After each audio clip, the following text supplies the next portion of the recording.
আল্লাহ সুবহানাহু ওয়া তাআলা রমজান মাস এলে তার আগে থেকে নিজে প্রস্তুতি গ্রহণ করেন। আল্লাহ নিজে হাদিসে এসেছে ইদা দাখালা রমাদান ফুতিয়াত আবওয়াবুস সামা।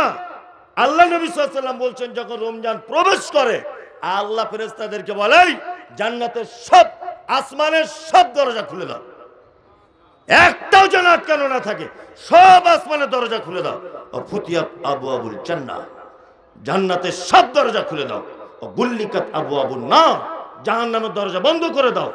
সুলসিলাতিশ শায়াতিন, শয়তানদেরকে জিনজিলে বেঁধে দাও। আল্লাহ সুবহানাহু ওয়া তাআলা নিজে প্রস্তুতি গ্রহণ করে। আল্লাহ নিজে প্রস্তুতি গ্রহণ করছেন। কি প্রস্তুতি গ্রহণ করছেন? মুহাম্মদ সাল্লাল্লাহু আলাইহি ওয়াসাল্লামের হাদিস, ইজা দাখালা রমাদান, রমজান যখন প্রবেশ করে ফুতিয়াত আবওয়াবুস সামা, আল্লাহ আসমানকে তখন বলে এই ফেরেশতারা যত দরজা আছে সব খুলে দাও। করুণার দরজা খোলো, রহমতের দরজা খোলো, বরকতের দরজা খোলো, আমার শাফাতের দরজা খোলো, ক্ষমার দরজা খোলো, সমস্ত দরজা খুলে দাও। জান্নাতের দরজা খুলে দাও। গুল্লিকাত আবওয়াবুন নার, জাহান্নামের দরজা বন্ধ করে দাও। সুলসিলাতিশ শায়াতিন, শয়তানদেরকে বেঁধে রাখো। কারণ রমজান মাস আছে, এই কারণে এত মর্যাদা। আল্লাহ আল্লাহ নিজে প্রস্তুতি নেন। শুধু এই নয়, শুধু প্রস্তুতি নেন তা নয়, আল্লাহ নবী সাল্লাল্লাহু আলাইহি ওয়াসাল্লাম তিনি বলছেন মান সামা রমাদান ঈমানান ওয়া ইহতিসাবান গুফিরা লাহু মা তাকাদ্দামা মিন যামবি।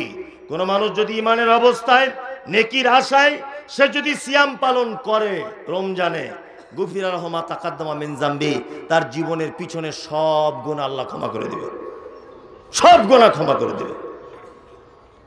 তাহলে এটা কোন মাস আসছে বুঝতে পারছেন তো? বুঝতে পারছেন কোন মাস আসছে? এবার আর একটা কথা আপনাদেরকে বলি। আচ্ছা, রমজান এত বরকতের মাস কেন, এত রহমতের মাস কেন?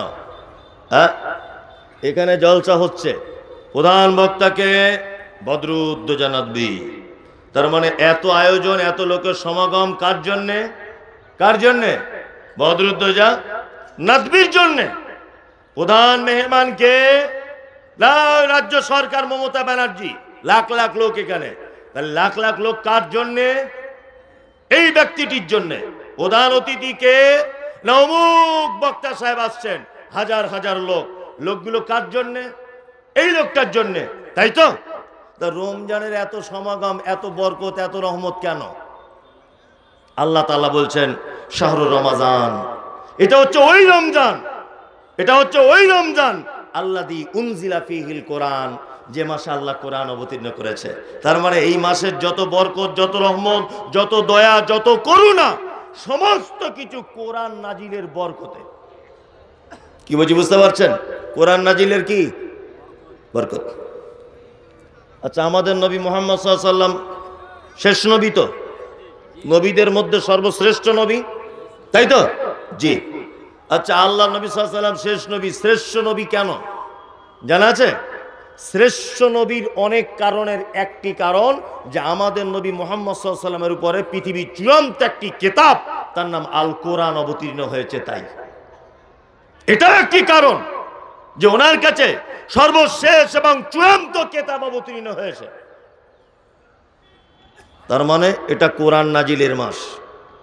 রমজান মাসের সব থেকে বড় ইবাদত, সব থেকে দামি ইবাদত, যে ইবাদতটি, তার নাম কি? কোরআন তেলাওয়াত, তাই না? কোরআন তেলাওয়াত কারা করতে পারেন তো সবাই?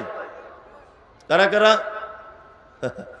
যারা পারে না তারা দিলালপুরে ভর্তি হয়ে যান আবার, তাই না? রমজানের সব থেকে বড় ইবাদত কি? কোরআন তেলাওয়াত করতে হবে, সব থেকে বড় ইবাদত।